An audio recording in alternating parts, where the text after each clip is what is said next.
दोस्तों नमस्कार। चर्चा के विषय में आप सभी का मैं विश्वपति स्वागत करता हूं। चर्चा के विषय में आज चर्चा करूंगा गांधी परिवार के गांधी परिवार को सबसे प्रिय नारे पर, और वो नारा है मोदी तेरी कब्र खुदेगी, आज नहीं तो कल खुदेगी। फिलहाल देश भर की जनसभाओं में कांग्रेस की ओर से अक्सर ये नारा लग रहा है। मैं आज जिस मौके की चर्चा कर रहा हूं, ये बात अभी 14 दिसंबर की है। दिल्ली के रामलीला मैदान में कांग्रेस ने वोट चोरी को लेकर एक रैली का आयोजन किया था। वोट चोरी को लेकर हालांकि कांग्रेस पिछले काफी दिनों से सरकार को घेरने का प्रयास कर रही है, लेकिन देश की जनता ने एक बार नहीं, दो बार नहीं, अनेक चुनाव में अपना निर्णय देकर यह साफ बता दिया है कि कांग्रेस के इस झूठ पर भारत की जनता को विश्वास नहीं है। चाहे हरियाणा का चुनाव हो, चाहे महाराष्ट्र का चुनाव हो, और चाहे बिहार का चुनाव हो, जनता ने अपना निर्णय सुना दिया है। लेकिन राहुल गांधी, प्रियंका वाड्रा और कांग्रेस पार्टी के तमाम नेता बार बार वोट चोरी का आरोप लगाकर ये उम्मीद पाले बैठे हैं कि शायद एक दिन ऐसा आएगा जब जनता उनके द्वारा फैलाए जा रहे झूठ पर विश्वास कर लेगी। जहां तक वोट चोरी का सवाल है, वोट चोरी कब होती थी यह भारत की जनता को बहुत अच्छी तरह पता है। वो जमाना था बैलेट पेपर का, जब कांग्रेस जब चाहे जब किसी को हरवा देती थी, जब चाहे जब किसी को जितवा देती थी, जब चाहे जब बूथों पर कैप्चर करवा लेती थी। और यही नहीं अकेली कांग्रेस करवाती थी, और भी लोग थे। गुंडा शक्ति बहुत ज्यादा सक्रिय थी जो बूथों को लूट लेती थी और वोट चोरी करके चुनाव जीत लेती थी। लेकिन ईवीएम के आने के बाद ये वोट चोरी रुक गई। और ऐसा नहीं है कि ये वोट चोरी रुक गई, ये भाजपा कह रही हो। इंडी गठबंधन में शामिल उमर अब्दुल्ला कह रहा है कि कोई वोट चोरी नहीं है, वोट चोरी कोई मुद्दा नहीं है। शिवसेना की प्रियंका चतुर्वेदी हो या एनसीपी की सुप्रिया सुले हो, इन्होंने अनेक बार इस विषय से अपने आप को अलग किया।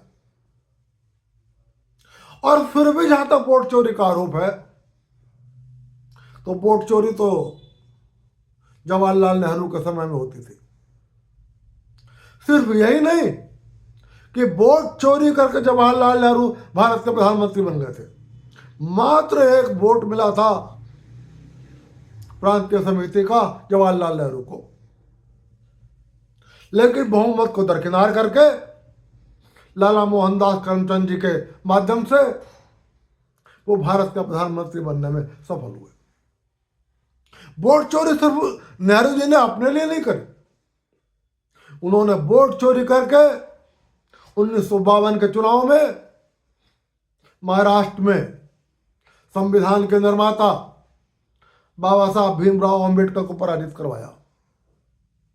उन्होंने वोट चोरी करके उत्तर प्रदेश के फैजाबाद लोकसभा सीट पर आचार्य जेवी कृपलानी को पराजित करवाया। उन्होंने वोट चोरी करके रामपुर के अंदर मौलाना अब्दुल कलाम आजाद को चुनाव जितवाया, वो पराजित हो चुके थे। ये तो वो किस्से हैं जो बड़े बड़े कांग्रेस के नेताओं ने अपने अखबारों में लिखे। लेकिन वोट चोरी पता नहीं कितनी बार होती थी। आपने वो दौर, वो फोटो भी देखे होंगे जब राजीव गांधी खुद वोट डालते थे और उनके साथ पूरा अमला उनके साथ अंदर होता था। मैंने अमेठी का वो फोटो भी देखे हैं जब प्रशासनिक अधिकारी राजीव गांधी के पक्ष में बूथ कैप्चर करते थे। तो इसलिए वोट चोरी कोई मुद्दा नहीं। और फिर भी यदि किसी को लगता है कि भारतीय जनता पार्टी के द्वारा वोट चोरी किए जाने के कारण अब कांग्रेस पार्टी केंद्र की सत्ता में या किसी राज्य की सत्ता में वापस नहीं आ पा रही है, तो मैं उनको एक बहुत रोचक आंकड़ा देने जा रहा हूं। भाजपा तो केंद्र में 2014 से आई है। यदि 2014 से पहले 10 साल कांग्रेस का शासन रहा, सोनिया गांधी अघोषित रूप से प्रधानमंत्री रही, असंवैधानिक रूप से प्रधानमंत्री रही, और उससे पहले अटल जी की सरकार थी, और यदि उससे पहले राज्यों में भाजपा की सरकार थी, स्वाभाविक है कि चुनाव आयोग पर उनका कोई मतलब नहीं था। लेकिन मैं आपको बताना चाहता हूं कि तमिलनाडु के अंदर पिछले 58 साल से कांग्रेस पार्टी सत्ता से बाहर है। तो क्या 58 साल पहले से नरेंद्र मोदी, जिनकी उम्र शायद उस समय 16 साल रही होगी, क्या वो उस समय से उन्होंने जब वो 16 साल की उम्र में थे तब उन्होंने किसी जादू से चुनाव आयोग को अपने नियंत्रण में ले लिया था और वोट चोरी करानी शुरू कर दी थी? पश्चिम बंगाल में पिछले 48 साल से कांग्रेस पार्टी सत्ता से बाहर है। तो क्या 48 साल पहले से भाजपा और नरेंद्र मोदी ने कोई साठगांठ कर ली थी? उस वक्त इंदिरा जी की सरकार थी। तो क्या इंदिरा गांधी और राजीव गांधी से भी कुछ भाजपा के नेताओं की साठगांठ हो गई थी कि वह पश्चिम बंगाल में कांग्रेस पार्टी को सत्ता में नहीं आने देना है? बिहार, गुजरात और उत्तर प्रदेश में पिछले 35 सालों से कांग्रेस पार्टी सत्ता से बाहर है। और इसके अलावा उड़ीसा में पिछले 25 साल से कांग्रेस पार्टी सत्ता से बाहर है। तो पूछना चाहता हूं कांग्रेस के नेताओं से, क्या वोट चोरी 58 साल पहले से हो रही है? क्या पश्चिम बंगाल में वोट चोरी 48 साल पहले से हो रही है? क्या यूपी, बिहार, गुजरात में 35 सालों से वोट चोरी हो रही है, जब तो केंद्र में आपकी सरकार थी और तब भी आप पराजित हो रहे थे? तो क्या भाजपा का नरेंद्र मोदी विपक्ष में रहकर नरेंद्र मोदी युवा अवस्था से चुनाव आयोग को अपने नियंत्रण कर रहे थे? ये सब बेकार की बात है। लेकिन मैं आज चर्चा करूंगा कि आखिर कांग्रेस ये नारा लगाने के लिए क्यों मजबूर है, मोदी तेरी कब्र खोदेगी, आज नहीं तो कल खोदेगी। क्या कांग्रेस पार्टी की मजबूरी है इस नारे को लगाना? 14 दिसंबर को जब दिल्ली के रामलीला मैदान में ये रैली हो रही थी और जब ये नारा लग रहा था, उस वक्त मंच पर कांग्रेस पार्टी का पूरा हाईकमान मौजूद था। खुद प्रियंका वाड्रा वहां मौजूद थे, खुद राहुल गांधी वहां मौजूद थे, मल्लिकार्जुन खड़गे मौजूद थे। और ये नारा ऐसा नहीं है ये किसी आदमी ने पीछे से जाकर लगा दिया हो। जयपुर महिला कांग्रेस के जिलाध्यक्ष मंजू लता मीणा ने बाकायदा वहां पर उपस्थित लोगों से नारा लगवाया कि मोदी तेरी कब्र खुदेगी, आज नहीं तो कल खुदेगी। और इस नारे का जब ये नारा लग रहा था तब मंच पर बैठे कांग्रेस के नेताओं के चेहरे पर एक चमक थी, एक खुशी थी। किसी ने भी उस नारे को रोकने का प्रयास नहीं किया। सबसे पहले मैं इस बात पर चर्चा करूंगा कि क्या इस नारे को लगाने से मोदी सत्ता से बाहर हो जाएंगे? क्या इस नारे को लगाने से कांग्रेस पार्टी सत्ता में आ जाएगी? यदि कांग्रेस पार्टी को यह लगता है कि सिर्फ यह नारा लगाने से कांग्रेस पार्टी एक बार फिर से दिल्ली में केंद्रीय सरकार स्थापित कर लेगी, तो मैं ये कहूंगा कि शायद पूरी कांग्रेस पार्टी मानसिक रूप से दिवालिया हो चुकी है। ऐसे नारे तब काम करते हैं जब जनता में किसी नेता की छवि खराब हो जाती है।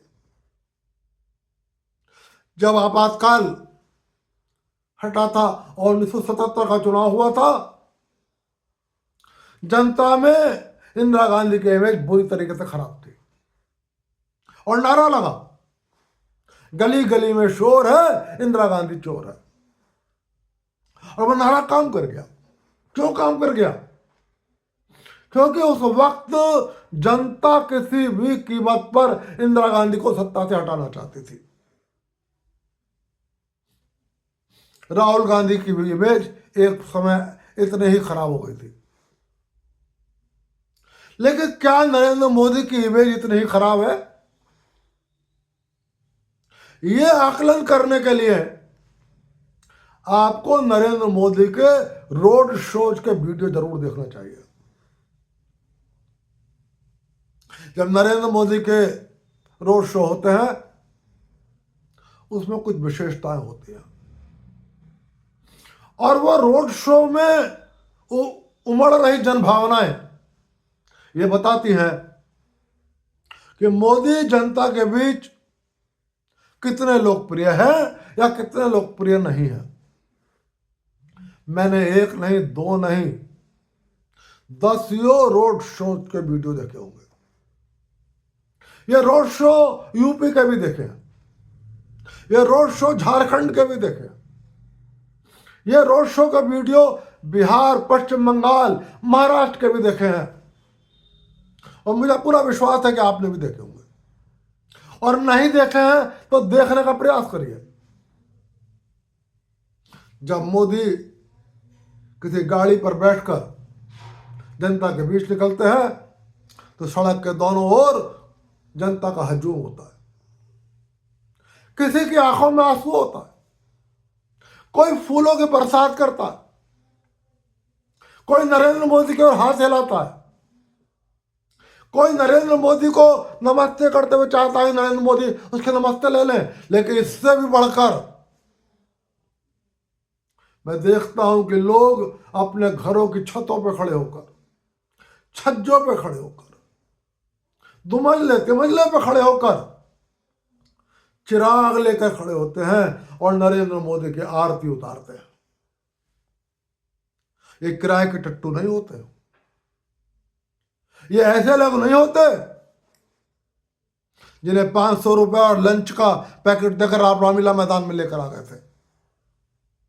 आपको वीडियो देखकर अंदाजा लग जाएगा कि आरती उतारने वाली महिलाएं, ये आंखों में आंसू लिए पुरुष और युवा वो लोग हैं जिनके दिल की भावनाएं उमड़ती हैं। और यदि ऐसी जनता के सामने आप ये नारा लगाओगे, मोदी तेरी कब्र खोदेगी, तो कांग्रेस के आला कमान, आप मेरी इस बात को लिख कर रख लो, जब तक जनता को यह याद रहेगा कि मोदी जैसे नेता के लिए कांग्रेस पार्टी ने यह नारा लगाया था, कांग्रेस पार्टी सत्ता में नहीं आ सकती। इस देश की जनता तुम्हें वोट नहीं दे सकती। मोदी जनता के बीच बेहद लोकप्रिय है। तुम्हारा यह नारा, हालांकि मैं इस शब्दों को प्रयोग नहीं करना चाहता, लेकिन सच यह है कि मोदी की कब्र नहीं खोद रहे तुम कांग्रेस के लिए गड्ढा खोद रहे हो। राहुल गांधी, प्रियंका वाड्रा, तुम इस नारे को लगने पर दिल्ली के रामलीला मैदान पर खुशी का इजहार तो कर सकते हो, लेकिन यकीन रखो तुम दिल्ली की सत्ता को प्राप्त नहीं कर सकते। नरेंद्र मोदी के खिलाफ जब तुम्हें नारा लगाते हो तब एक और प्रश्न खड़ा होता है कि क्या नरेंद्र मोदी के ऊपर ऐसा कोई भी आरोप आपके पास नहीं है जिसे लगाकर आप नरेंद्र मोदी की छवि को खराब कर सके, और इसलिए खीज में आप ये नारे लगा रहे हैं कि नरेंद्र मोदी तेरी कब्र खुदेगी। यह नारा कांग्रेस की हताशा का प्रतीक है। यह नारा गांधी परिवार की खुन्नस का प्रतीक है। यह नारा गांधी परिवार की हताशा का प्रतीक है। यह नारा गांधी परिवार के मानसिक दिवालियापन का प्रतीक है। इसका मतलब बिल्कुल स्पष्ट है कि नरेंद्र मोदी के 2014 से लेकर अब तक या गुजरात में एक मुख्यमंत्री के रूप में नरेंद्र मोदी के खिलाफ कोई भी ऐसा आरोप आपके पास नहीं है जिसे लेकर आप जनता के बीच जा सके और जनता से कह सके कि इस नरेंद्र मोदी को सत्ता से हटाना इसलिए जरूरी है क्योंकि इसके ऊपर ये आरोप है और ये ऐसे ऐसे घोटाले कर रहा है। इसका मतलब है आपके पास कोई आरोप नहीं, और आप अक्सर मोदी को हटाने की खुन्नस में अपने पैरों पर कुल्हाड़ी मार लेते हो। जब भारत ने सर्जिकल स्ट्राइक करी थी तब भी आपने अपने पैरों पे कुल्हाड़ी मारी थी ये कहकर कि सबूत दो। जब भारत ने एयर स्ट्राइक करी थी तब भी आपने पैरों पर कुल्हाड़ी मारी थी ये कहकर कि आपने आपका एयर स्ट्राइक का कोई सबूत नहीं है, आपने वहां पर किसी आतंकवादी को नहीं मारा। और जब ऑपरेशन सिंदूर हुआ जो इसी 2025 में हुआ तब भी आपने अपने पैरों पे कुल्हाड़ी मारी थी ये कहकर कि हमें ये बताओ भारत के जहाज कितने गिरे हैं। आप ये भारत की जनता को बताना चाहते थे कि पाकिस्तान जीता है। अभी हाल ही में महाराष्ट्र के पूर्व मुख्यमंत्री और कांग्रेस पार्टी का नेता पृथ्वीराज चौहान ने फिर कुछ इस तरीके की घटिया हरकत करी है, और आप ये नारा लगाकर फिर ये बात फिर अपने पैरों पे कुल्हाड़ी मार रहा हो। यदि सच पूछो आपका ये नारा नरेंद्र मोदी को सहानुभूति दे रहा है, जनता के अंदर एक विश्वास पैदा कर रहा है, और ये विश्वास है ये कि शायद कांग्रेस पार्टी के ऊपर कांग्रेस पार्टी चाहकर भी मोदी पे कोई आरोप नहीं लगा पा रही, और इसलिए अब वो ये दुआ कर रही है कि मोदी कब्र में चला जाए। कांग्रेस पार्टी आप इतने ताकतवर नहीं हो कि आप ऊपर वाले को भी निर्देशित कर सको। जहां तक सवाल इस बात का है कि मोदी तेरी कब्र खुदेगी, आज नहीं तो कल खुदेगी, तो मैं ये कहूंगा आपसे, कांग्रेस पार्टी के नेताओं आपसे, इस दुनिया में जो भी आया है उसे एक दिन जाना है। वो नरेंद्र मोदी के साथ भी होगा, वो राहुल जी आपके साथ भी होगा, वो खड़गे जी आपके साथ भी होगा, वो सोनिया गांधी के साथ भी होगा, वो दुनिया में हर व्यक्ति के साथ होगा। लेकिन आपके कहने से ना तो मोदी कब्र में जाने वाले हैं और ना आपके कहने से मोदी दिल्ली की सत्ता से हटने वाले हैं। लेकिन आपके ये नारा लगाने से एक बात बिल्कुल निश्चित है कि मोदी और लंबे समय तक दिल्ली की सत्ता में रहने वाले हैं। हाँ, भविष्य में कोई और बात हो जाए, मोदी खुद सत्ता छोड़ दे तो और बात है। लेकिन कांग्रेस पार्टी के लोगों को ये बताना चाहता हूं कि इस घिनौनी मानसिकता से, इस गंदे नारे से आप मोदी को नहीं हटा सकते। और यदि आपको लगता है कि आप हटा सकते हो तो आपको भारत की सांस्कृतिक समझ नहीं है। भारत की संस्कृति में जब दुश्मन भी, ऐसी हमारी संस्कृति है कि यदि मोहल्ले में किसी की डेथ हो जाती है तो उसकी डेथ में भी वो लोग भी शामिल हो जाते हैं जो उनके विरोधी रहे होते हैं। मतलब एक ये होता है कि भाई चलो ये आदमी गया, कोई बात नहीं। किसी का विरोध भी होता है, लड़ाई भी होती है, तो 99% लोग ऐसे हैं कि लड़ते समय कुछ शर्म महसूस करते हैं, लड़ते समय ध्यान रखते हैं कि हम किसी मर्यादा को न लांघ दें, लड़ते समय ये ध्यान रखते हैं कि हम कोई ऐसा काम ना कर सके कि भविष्य में हम और हमारा परिवार या हमारा खानदान समाज के सामने शर्मिंदगी उठाए। यह भारत की संस्कृति है। और आप सोच रहे हो कि भारत की जनता को ये कहकर, ये नारे लगवाकर हम भारत की जनता के बीच में लोकप्रिय हो जाएंगे, ये बहुत बड़ी गलतफहमी। फिलहाल सिर्फ एक ही बात कहूंगा कि यदि कांग्रेस को सत्ता में आना है तो इस नकारात्मक राजनीति को छोड़ना होगा। मुद्दों की बात करो,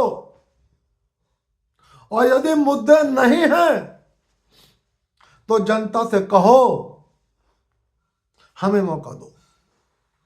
जनता से कहो कि जो मोदी कर रहे हैं हम उससे भी अच्छा करेंगे, लेकिन शायद आपकी करने की इच्छा नहीं है क्योंकि आप ये कहने को तैयार नहीं हो। और आप जनता से यह भी नहीं कह रहे कि हमें मौका दो क्योंकि आपको ये लगता है कि जनता आपको मौका नहीं देगी, आपका मुंह इतना काला है जनता के सामने, और इसलिए आप ऊपर वाले से कह रहे हो कि मोदी को कब्र में भेज दो। इसके कब्र में जाने के बाद, शमशान पर जाने के बाद कांग्रेस सत्ता में आ जाएगी। यहां पर भी मैं एक बात और कहूंगा, कांग्रेसियों, यदि खुदा न खास्ते जो आप चाहते हो ऐसा हो भी गया, तब भी सत्ता में आप नहीं आने वाले हो। भाजपा में एक लंबी फहरिस्त है। अमित शाह बैठे हुए, राजनाथ सिंह बैठे हुए, शिवराज सिंह जी बैठे हुए, और तो और योगी बाबा तैयार बैठे हुए हैं। ये नारे लगाकर आप भारत की सत्ता प्राप्त नहीं कर सकते। ये नारे लगाकर आप लगातार अपनी सत्ता से दूर कर रहे हो। जब आलोचना हुई तो प्रियंका वाड्रा ने कहा कि ऐसा कोई नारा नहीं लगा। तब जयपुर महिला कांग्रेस की जिलाध्यक्ष मंजुलता मीणा ने खुद पत्रकारों के सामने आके कहा कि हाँ, मैंने ये नारा लगाया है। उसने कहा कि मुझे इस नारे पर कोई शर्म नहीं है। उसने कहा कि मुझे गर्व है कि मैंने नारा लगवाया। आपने बिहार चुनाव से पहले राहुल गांधी ने कांग्रेस पार्टी के कार्यकर्ता के कान में फूंक कर नरेंद्र मोदी की माता जी को भी गाली दिलवाई थी। मुझे नहीं पता कि आप उसका प्रभाव महसूस कर रहे हो या नहीं कर रहे हो, लेकिन